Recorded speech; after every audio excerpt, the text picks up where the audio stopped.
अल्हम्दुलिल्लाहि रब्बिल आलमीन वस्सलातु वस्सलामु अला सय्यिदिल मुरसलीन अम्मा बअद फ़अऊज़ु बिल्लाहि मिनश शैतानिर रजीम बिस्मिल्लाहिर रहमानिर रहीम अस्सलातु वस्सलामु अलैका या रसूलल्लाह व अला आलिका व अस्हाबिका या हबीबल्लाह अस्सलातु वस्सलामु अलैका या नबियल्लाह व अला आलिका व अस्हाबिका या नूरल्लाह। मादानी चैनेलेर दर्शकबृंद दुरूद शरीफ पाठ करार अगणित फजिलत एवं बरकत रयेछे। प्रिय नबी रसूल आरबी आखिरी नबी हजरत मुहम्मद सल्लल्लाहु अलैहि वसल्लम इरशाद करें, जे व्यक्ति आमार ऊपर एक बार दुरूद शरीफ पाठ करे अल्लाह ताला तार ऊपर 10टी रहमत नाजिल करें। सल्लु अलाल हबीब सल्लल्लाहु ताला अला मुहम्मद सल्लल्लाहु ताला अलैहि वसल्लम। मादानी चैनेलेर दर्शकबृंद उपस्थित हयेछि आत्मिक व्याधि अनुष्ठाने। और ये अनुष्ठाने आमरा कोनो एकटी आत्मिक व्याधि निये आलोचना करे थाकी। आजो एर व्यत घटबे ना। आज आमरा एकटी आत्मिक व्याधि निये आलोचना करब और सेटा हलो तमआ। एटा आरबी शब्द और बांगलाय एटाके बला हय लालसा। आमरा पर्यायक्रमे এই লালসা এর সংজ্ঞা, কোরআনে কারীমের মধ্যে এ ব্যাপারে কি দিক নির্দেশনা রয়েছে, হাদিসে কারীমার মধ্যে কি দিক নির্দেশনা রয়েছে এবং বুজুর্গানে দিন রাহিমাহুল্লাহুল মুবিন এর উক্তির মাধ্যমে কি দিক নির্দেশনা রয়েছে এবং এ থেকে বাঁচার উপায় কি, এই সম্পর্কে আমরা আলোচনা করব। আমাদের চ্যানেলের দর্শকবৃন্দ, প্রথমে আমরা শুনবো যে আল্লাহ সুবহানাহু ওয়া তাআলা কোরআনে কারীমের মধ্যে কি ইরশাদ করেছেন। ওয়ামান ইউকা শুহা নাফসিহি ফাউলাইকা হুমুল মুফলিহুন। আর যে ব্যক্তিকে তার নফসের লালসা থেকে রক্ষা করা হয়েছে সে মূলত সফলকাম। এই আয়াতে কারিমা পারা 28 এর মধ্যে যে সূরা হাসর রয়েছে এর 9 নং আয়াত। এই আয়াতের শানে নুজুল কিছুটা এরকম যে রাসূল করিম সাল্লাল্লাহু আলাইহি সাল্লামের সাহাবা کرامের মধ্যে দু ধরনের সাহাবা کرام, একটা হচ্ছে আনসার আর একটা হচ্ছে মুহাজির। মক্কাতুল মুকাররমার মধ্যে কুরাইশের কাফেররা যখন সাহাবা کرامের উপর অত্যাচার শুরু করলো, নিপীড়ন করা শুরু করলো, তখন মক্কাতুল মুকাররমা থেকে অনেক সাহাবা کرام হিজরত করে মদিনায় তারা আসেন। তারা নিজেদের ঘর বাড়ি সহায় সম্পত্তি সব কিছু ছেড়ে দিয়ে মদিনাতুল মুনাওয়ারায় হিজরত করেন। আর মদিনাতুল মুনাওয়ারার মধ্যে রাসূল করিম সাল্লাল্লাহু আলাইহি ওয়াসাল্লামের সাহাবা ছিলেন, তাদেরকে বলা হয় আনসার। এটা হচ্ছে নাসির শব্দের বহুবচন আনসার, অর্থাৎ সাহায্যকারী। ইনারা কি করলেন, ওই মক্কাতুল মুকাররমা থেকে যে সমস্ত সাহাবা کرام এসেছিলেন তাদেরকে সহযোগিতা করলেন। যাদের কাছে 2টা ঘর ছিল তারা একটা ঘর তাদের মুহাজির সাহাবীকে দিয়ে দিলেন। যাদের কাছে 2টা স্ত্রী ছিল, একজন স্ত্রীকে তালাক দিয়ে স্ত্রীকে তারা দিয়ে দিলেন। যাদের কাছে 2টা বাগান ছিল, একটা বাগান আর এক সাহাবীকে দিয়ে দিলেন। তো তাদের অন্তরে আনসারি সাহাবী এদের অন্তরে লালসা ছিল না। তাদের অন্তরকে আল্লাহ তাআলা লালসা থেকে মুক্ত রেখেছেন। এটা এত সহজ ব্যাপার না। নিজের সম্পত্তি অর্ধেক দিয়ে দেওয়া, নিজের বাগান অর্ধেক দিয়ে দেওয়া, তাদেরকে খুব হেল্প করেছেন, তারা সাহায্য সহযোগিতা করেছেন। তো তাদের কথাকে উল্লেখ করে আল্লাহ সুবহানাহু ওয়া তাআলা এই আয়াতে কারিমা নাজিল করেন। হযরত সাইয়েদুনা আব্দুল্লাহ বিন আমর রাদিয়াল্লাহু তাআলা আনহু থেকে বর্ণিত যে সরকারে মদিনা রাহাতে কলব ও সিনা ফৈজে গঞ্জিনা সাহেবে মুআত্তর পসিনা সরকার সাল্লাল্লাহু তাআলা আলাইহি ওয়াসাল্লাম ইরশাদ করেন, লালসা থেকে বাঁচতে থাকো, কেননা তোমাদের পূর্ববর্তী সম্প্রদায় লালসার কারণেই ধ্বংস হয়েছে। লালসা কি করেছে, তাদেরকে কৃপণতার জন্য উদ্বুদ্ধ করেছে। তখন তারা কৃপণতা করতে লাগলো। আর যখন লালসা তাদেরকে মানে আত্মীয়তা সম্পর্ক ছিন্ন করতে বলেছে, তারা আত্মীয়তা সম্পর্ক ছিন্ন করেছে। আর যখন তাদেরকে গুনাহের হুকুম দিয়েছে তখন তারা গুনাহের মধ্যে লিপ্ত হয়ে গেছে। তো বোঝা গেল এই লালসা এমন একটা জিনিস, এমন একটা গুনাহ যা আত্মীয়তা সম্পর্ক ছিন্ন করে দেয়। সেই জন্য ছিন্ন করে, কারণ আত্মীয়তা সম্পর্ক থাকলে খরচ করতে হবে, মেহমানদারি করতে হবে, আত্মীয়রা কোনো কিছু চাইলে তাকে টাকা দিতে হবে, হেল্প করতে হবে। তো এই জন্য কী করে সম্পর্ক ছিন্ন করে রাখে, যেন তার কাছে যেন কেউ কিছু না চায়। আরে দিলে কমে না বাড়ে, আল্লাহ তাআলার পথে দিলে আল্লাহ তাআলা 10 গুণ বাড়িয়ে দেয়। তো লোভী ব্যক্তি, লালসা যার কাছে অন্তরে লালসা থাকে, সে আত্মীয়তার সম্পর্ক ছিন্ন করে বসে। সম্পদ, ধন এবং সম্পদের এমন লালসা যার কোনো দুনিয়াবি ফায়দা যদি না হয় অথবা এমন ভালো নিয়ত না হয় যা লালসাকে শেষ করে দেয়, এই ধরনের ধন দৌলতের লালসা করা একেবারে নিন্দনীয়। আর এই ধরনের লালসা গুনাহের দিকে মানুষকে ধাবিত করে এবং ধ্বংসের মধ্যে নিপতিত করে। ধন সম্পদের লালসায় ফেসে যাওয়া ব্যক্তি বিফল হয়ে যায়, ব্যর্থ হয়ে যায়। তারা তাদের কুচক্র এবং ষড়যন্ত্র থেকে বেঁচে যায়, তারা বড়ই সফলকাম হয়ে যায়। প্রিয় ইসলামী ভাইরা, পূর্ববর্তী অনেক সম্প্রদায় ছিল বা এমন লোক ছিল যারা লালসার কারণে ধ্বংস হয়ে গেছে। লালসার কারণে দুনিয়ার কাছে তারা লাঞ্ছিত হয়েছে, অপমানিত হয়েছে। বালআম বিন বাউরা মুসা আলাইহিস সালাতু ওয়াস সালামের যুগের সে অনেক বড় আল্লাহর ওলি ছিল, কিন্তু পরবর্তীতে সে ঈমান হারা হয়ে মৃত্যুবরণ করে। সে লালসার কারণে ধ্বংস হয়েছে। তার ঘটনা আমরা শুনি যে বালআম বিন বাউরা নিজের যুগের অনেক বড় আলেম, আবেদ এবং জাহেদ ছিল। এমনকি সে ইসমে আজমের এলেম রাখত, যেমন ফেরেশতারা ইসমে আজমের এলেম রাখে। এর কারণে ইসমে আজম পড়ে তারা আকাশ থেকে নিচে নেমে চলে আসে, আবার ইসমে আজম পড়ে তারা আকাশে চলে যায়। বালআম বিন বাউরার ইসমে আজমের এলেম ছিল। সে নিজের জায়গায় বসে নিজের রুহানিয়াতের মাধ্যমে আর সে আজমকে দেখে নিত। আর অনেক মুস্তাজাবুদ দাওয়াত ছিল। তার দোয়া অনেক বেশি কবুল হতো। আর তার শাগরেদের সংখ্যা প্রায় 1000-এর মতো ছিল। যখন হযরত সাইয়্যিদুনা মুসা আলা নবিয়্যিনা ওয়া আলাইহিস সালাতু ওয়াস সালাম জালেম সম্প্রদায়ের সাথে যুদ্ধ করার জন্য বনি ইসরাইলের বাহিনীদেরকে নিয়ে রওনা হলেন, তখন বালআম বিন বাউরার সম্প্রদায় তার কাছে ঘাবড়িয়ে আসলো আর বলল যে হযরত মুসা আলাইহিস সালাতু ওয়াস সালাম অনেক বড় আর অনেক শক্তিশালী বাহিনী নিয়ে আক্রমণ করবেন, আর তিনি এটা চান যে আমাদেরকে আমাদের ভূপৃষ্ঠ থেকে, আমাদের মাতৃভূমি থেকে বের করে দিবেন। আর এই জমি কি করবেন, তিনি এই জায়গাটা তার সম্প্রদায়কে তিনি দিয়ে দিবেন। এজন্য আপনি হযরত মুসা আলাইহিস সালাতু ওয়াস সালামের জন্য এমন বদদুয়া করুন যে তিনি পরাজিত হয়ে সেখান থেকে ফিরে চলে যান। নাউযু বিল্লাহি মিন যালিক।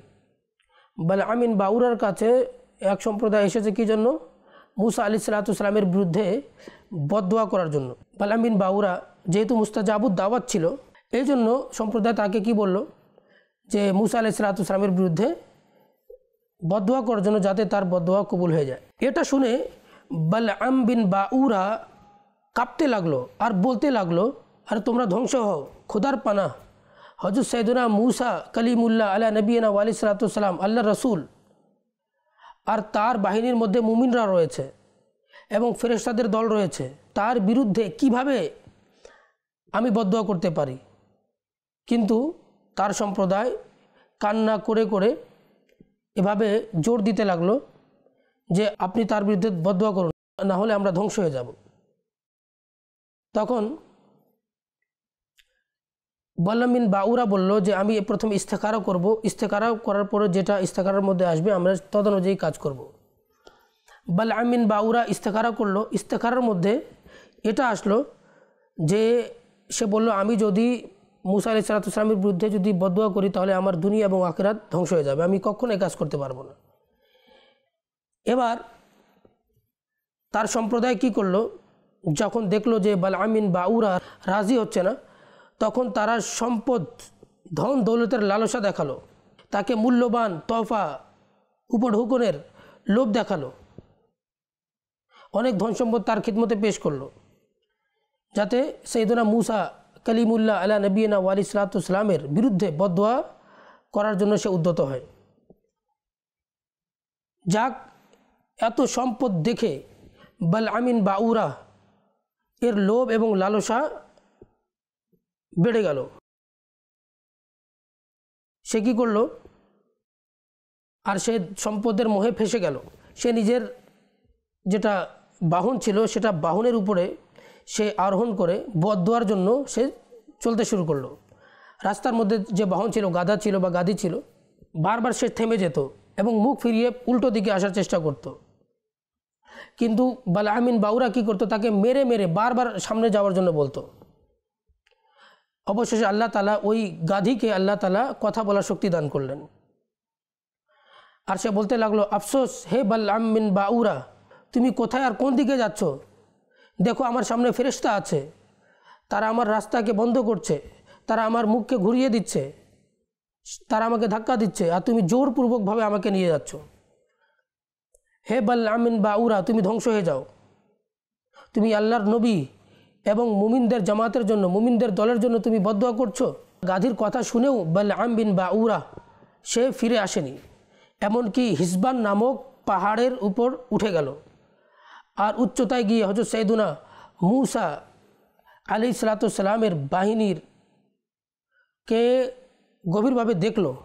আর ধন সম্পদের লালসায় সে কী করলো, বদদুয়া শুরু করে দিল। কিন্তু খোদার শান দেখুন যে হযরত মূসা আলাইহিস সালাতু ওয়াস সালামের জন্য সে বদদুয়া করছিল, কিন্তু তার মুখ থেকে তার সম্প্রদায়ের জন্য বদদুয়া বেরোচ্ছিল। এটা দেখে কয়েকবার তার সম্প্রদায়ের লোকেরা বলল, আরে বাবা কি করছো? আমরা বলেছি মূসা আলাইহিস সালাতু ওয়াস সালামের ব্যাপারে উনার বিরুদ্ধে বদদুয়া করতে, তুমি উল্টো আমাদের বিরুদ্ধে বদদুয়া করছো। তখন সে নিজের সম্প্রদায়কে বলল, আমি কি করব, আমি বলছি একটা আর বের হচ্ছে আর একটা। এরপর হঠাৎ তার উপর আল্লাহ তাআলার গজব নাজিল হলো এবং তার জিহবা লটকে গেল। জিহবা লটকে গিয়ে তার বুকের উপর চলে আসলো। তখন বালআম বিন বাউরা নিজের সম্প্রদায়কে কেঁদে কেঁদে আফসোস করে বলতে লাগলো, হায় আমার দুনিয়া এবং আখিরাত দুটাই বরবাদ হয়ে গেছে, আমার ঈমান বিনষ্ট হয়ে গেছে, আর আমার উপর আল্লাহ তাআলার গজব নিপতিত হয়েছে। নাউযু বিল্লাহি মিন যালিক। আল্লাহু আকবার। মাদাচারের দর্শকবৃন্দ দেখুন, এই সে আল্লাহর ওলি ছিল তৎকালীন যুগে, আর মুস্তাজাবুদ দাওয়াত ছিল, যা দোয়া করতো তাই কবুল হতো। কিন্তু এই লোভ লালসা তাকে ধ্বংস করে দিয়েছে, তাকে বিনষ্ট করে দিয়েছে, তাকে নিঃশেষ করে দিয়েছে। কেন? লোভের মধ্যে। একটা কথা মনে রাখবেন মাদাচারের দর্শকবৃন্দ, আল্লাহর ওলির থেকে বেলায়াত আল্লাহ তাআলা চাইলে ছিনিয়ে নিতে পারেন, কিন্তু নবীদের কাছে নবুয়ত কখনো ছিনিয়ে নেওয়া হয় না। এই বালআম বিন বাউরা কুকুরের আকৃতিতে জাহান্নামে যাবে, কুকুরের আকৃতিতে জাহান্নামে চলে যাবে। আর ওই আসহাবে কাহাফের যে 7 জন ওলি ছিল, আর একটা কুকুর তাদের পিছু নিয়েছিল। আর আসহাবে কাহাফ যখন গর্তের মধ্যে তারা আশ্রয় নিল, তো কুকুর দরজার উপরে ছিল, পাহারা দিচ্ছিল। এই কুকুর ওই বালআম বিন বাউরা এর আকৃতিতে জান্নাতে যাবে, আর এই কুকুরের আকৃতিতে বালআম বিন বাউরা জাহান্নামে যাবে। দেখুন, কুকুর যখন আল্লাহর ওলিদের সাহচর্য নিল, আল্লাহর ওলিদের খেদমত করলো, তখন ওই কুকুরকে আল্লাহ তাআলা কি সম্মান দিলেন, যে কুকুর বালআম বিন বাউরার আকৃতিতে জান্নাতে যাবে। আর এ নবীর সাথে দুশমনি করলো, বালআম বিন বাউরা নবীর সাথে শত্রুতা করার কারণে সে জাহান্নামে যাবে, তার ঈমান বিনষ্ট হয়েছে। এবং সে কি করবে, সে ওই আসহাবে কাবের যে কুকুর ছিল, ওই কুকুরের আকৃতিতে সে জাহান্নামে নিক্ষিপ্ত হবে। মাদাচারের দর্শকবৃন্দ দেখুন যে এই লালসা কেমন একটা আপদ, কেমন একটা বিপদ। এই লালসার কারণে অলির বেলায়াত চলে গেছে। অনেক লোক পৃথিবীর মধ্যে লোভের শিকার। তারা মনে করছে যে বাস আমরা যে দুনিয়াতে আসছি, বাস আর আমাদের করতে হবে না। দুনিয়ার সব কিছু, দুনিয়ার টাকা অর্থ পয়সা সব কিছু বাস দুনিয়ার জন্যই। আল্লাহ তাআলার জন্য আমরা কি করছি? 5 ওয়াক্ত নামাজ পড়ছি, রমজানের রোজা রাখছি, যাকাত আদায় করছি, জিকির আজকার করছি। মোবাইল শেখার জন্য আমাদের কাছে সময় আছে, ল্যাপটপ চালানোর জন্য শেখার জন্য সময় আছে, হুন্ডা শেখার জন্য সময় আছে, গাড়ি চালানোর সময় আছে। নতুন নতুন মোবাইল আসছে, আমরা চেঞ্জ করছি আর শিখছি। যখনই বলা হয় কোরআন একটু শিখুন, ফ্রি অফ কস্ট কিন্তু কোরআন শিখতে চায় না মানুষ। ফ্রিতে শেখানোর জন্য মানুষ ডাকছে, তাও কোরআন শেখার জন্য আসে না। কিন্তু যদি কোনো কিছু শিখতে হয় ইংরেজি শেখার জন্য বা অন্য কোনো ভাষা শেখার জন্য বিদেশ যেতে হবে, অমুক ভাষা শিখতে হবে, সেটার জন্য টাকা পয়সা খরচ করে শিখে। কিন্তু আল্লাহ পাকের কোরআন, যেই কোরআন যদি শুদ্ধভাবে পড়া না হয়, নামাজ শুদ্ধ হয় না। অনেক লোক আছে সূরা ফাতিহা পর্যন্ত শুদ্ধ নেই, সূরা ফাতিহার সাথে আরও কয়েকটা সূরা মিলিয়ে নামাজ আদায় করতে হয়, শুদ্ধ নেই, শিখতে চায় না। আমরা আমাদের যারা দর্শকবৃন্দ, দুনিয়ার লোভ লালসা ছেড়ে দিয়ে, কার কিনেছেন, ড্রাইভিং লাইসেন্সের দরকার, সেটার জন্য পরীক্ষা মানুষ দেবে, কার শিখবে। কিন্তু কোরআনের জন্য যখনই বলা হয় যে শিখুন, কোরআন শেখার জন্য টাইম নেই। দেখে দেখে যেটা পড়তে হয়, বুঝে পড়ার তো দূরের কথা, দেখে দেখে যেটা পড়তে হবে,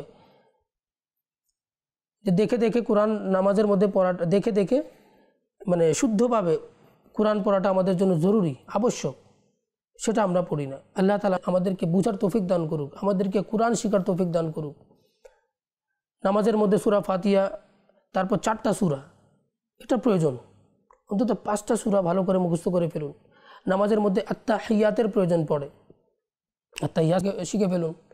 নামাজের মধ্যে তারপর দোয়া কুনুত পড়তে হয়, দোয়া কুনুত শিখে ফেলুন। দুরূদ ইব্রাহিম পড়ে ফেলুন, দোয়া মাসুরা মুখস্থ করে ফেলুন। নামাজের তাসবিহাত, সুবহান রাব্বিয়াল আযীম, সুবহান রাব্বিয়াল আলা, রব্বানা লাকাল হামদ, এইগুলো উচ্চারণ, উচ্চারণ আমরা করতে পারি না। আমরা কখন শিখব? জীবন তো শেষ হয়ে যাচ্ছে, সময় তো শেষ হয়ে যাচ্ছে। শয়তান তো সবসময় বলে, নফস সময় আজ কালকে শিখবো, পরশু শিখবো, করতে করতে করতে আপনার জীবনের 20 বছর, 25 বছর, 30 বছর চলে গেছে। আবার অনেক সময় শয়তান বলে যে যখন বৃদ্ধ হয়ে যাবে তখন নামাজ পড়িও, নাউযুবিল্লাহি মিন যালিক। কারো জীবনের কি গ্যারান্টি আছে কে যে বৃদ্ধ অবস্থায় পৌঁছাতে পারবে? অনেক লোক আছে যৌবন অবস্থায় মারা যায়, অনেক বাচ্চা আছে বাচ্চা অবস্থায় মারা যায়। আলা হযরত রহমতুল্লাহি তাআলা আলাইহি এর শাহজাদা হুজুর মুফতি आजम हिंद रहमतुल्लाहि ताला बोलें जे रियाजत के यही दिन है, बुढ़ापे में कहाँ हिम्मत, जो कुछ करना है अभी कर लो, अभी नूरी जवां तुम हो, যা করা আছে আজকে করে নি। সম্পদ অনেক উপার্জন করেছে, এই সব সম্পদ যখন মারা যাবেন আরও টেনশন যে সম্পদগুলো আপনার সন্তান কিভাবে ইউজ করবে।